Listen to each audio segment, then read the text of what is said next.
Hello, everybody, and welcome back to another supplementary episode of Factorio. This one is all about trains. Now, this is that same base I did. Oh God, the same base I did Weird Science on. Um, as you can see, same little bit. I fixed a lot of the problems by just moving two arms around in different places, upgrading the factories, and yeah, but I've expanded the base just a little bit, um, and I was making this video basically to share my findings on trains so far and what I'm going to implement in the main Let's Play. I had a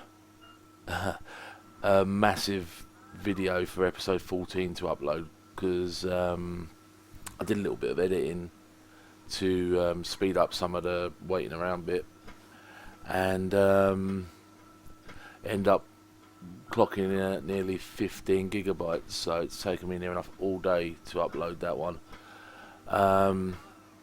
But this little base is doing alright now. As a tester, we have iron for days and days and days, and this I'm sure there's something up with putting things on my ears every time I do. Hiccup. One thing I would like to note is a little pro tip straight at the beginning. Whenever you're laying tracks, take either a combat shotgun or poison capsules. They are the railman's best friend, I promise you. And also, if you get a little bit confused, like I did at first, about the stations, when you put a station down, it shows you which way the train will be coming from. And if you put it above the track, it'll go that way. If you put it below the track, it'll go the other way. Yeah, something I didn't know, something I learnt, and yeah, quite interesting. There's also like a schedule you can sort out with a train, and I chuck all my wood in a chest just to fuel it up. So yeah, we'll wait for it to go, and then we'll go and have a look. Go away, logistics bot. So this run here isn't really worth a train. I could have done a really long belt, but yeah, what's done is done. I just wanted to test it out. Now, these guys just have so much iron all the time, and I haven't even tapped this. I haven't even tapped half of it, really. The train can't even load quick enough to max out. Well, it has maxed out, sorry. It can't unload quick enough. I did have to create a little bit of solar just to keep these miners running. Another thing you got to be careful of, these trains, they'll kill you instantly. I was standing on the track, derping around, and all of a sudden, dead.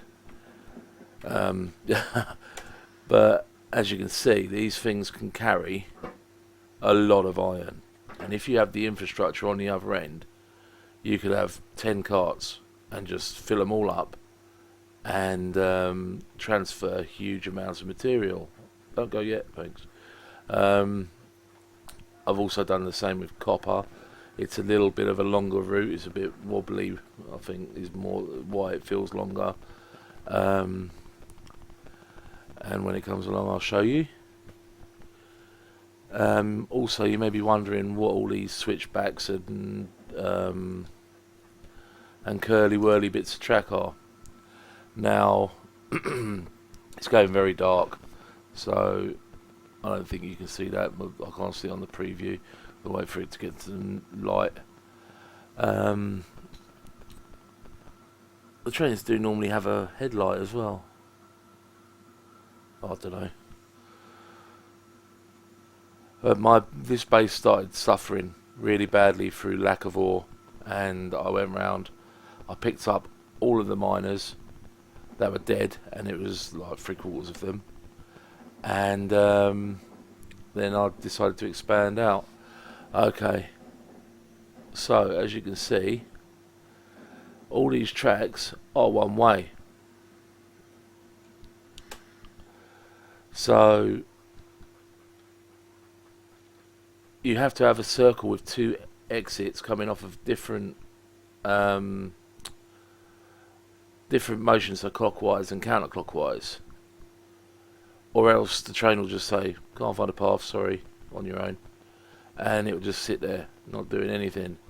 So the best way I found to do it was to use one of these, or you can do, obviously, a giant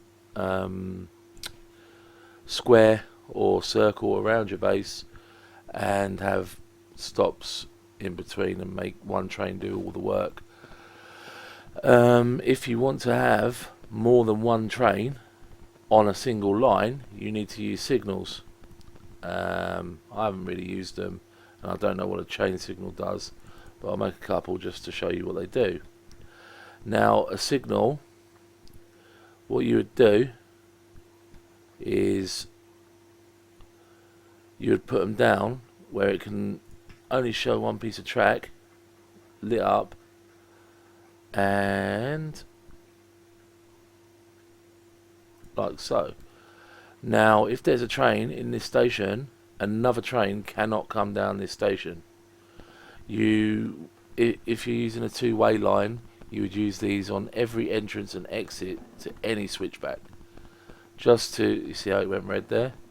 That means nothing can come in from either way, and they'll have to go around this side. So yeah, on a junction like this, you'd have to have one on each entrance and each exit, blocking off the whole thing, so that other trains can't crash into each other, because I believe they can crash. And that there creates this whole length of track as one block. So if you've ever played Transport Tycoon, or, oh look, I've blocked myself off now. So that's in the wrong place. It meant to be on the other side. If you ever played Transport Tycoon, the signals work similar. Now, what if you want a train that does duty for both resources? You can do that. You can set filters in the cargo wagons by, I think, how do we do it? I'm not even sure how to do it, you know.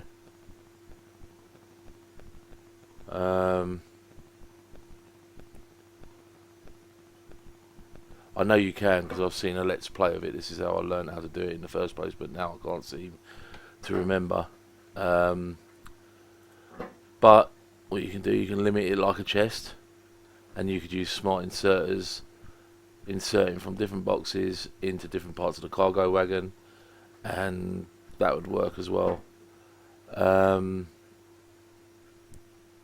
But you'd have to make sure that you had a box that wasn't too big, so you'd use a wooden box that could only hold 16 stacks, and this can hold a lot more than 16 stacks, so that would be one way to filter it, per se. So yeah, as I said, it was just a little intermediate episode just to show what I've done, because I've never used these trains before, and I think they're brilliant. And the amount of storage, or the amount of throughput they give, there's no way a belt could equal one of these over any distance. So yeah, I hope that's been informative. It probably wasn't, but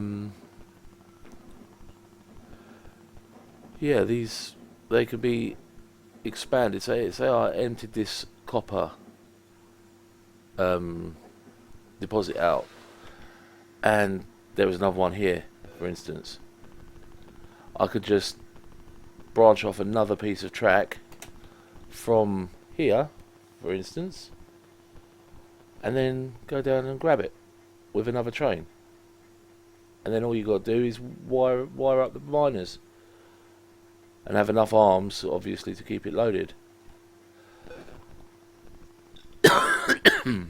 Excuse me. So, yeah, I definitely will be using more trains in the future. Let me get rid of this signal. I don't need it. I just wanted to put it down to exemplify, and it did a really good job.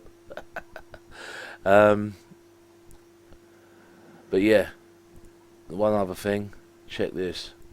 Poison capsule. Goodbye trees. And that's how you deforest an area quickly. Smash.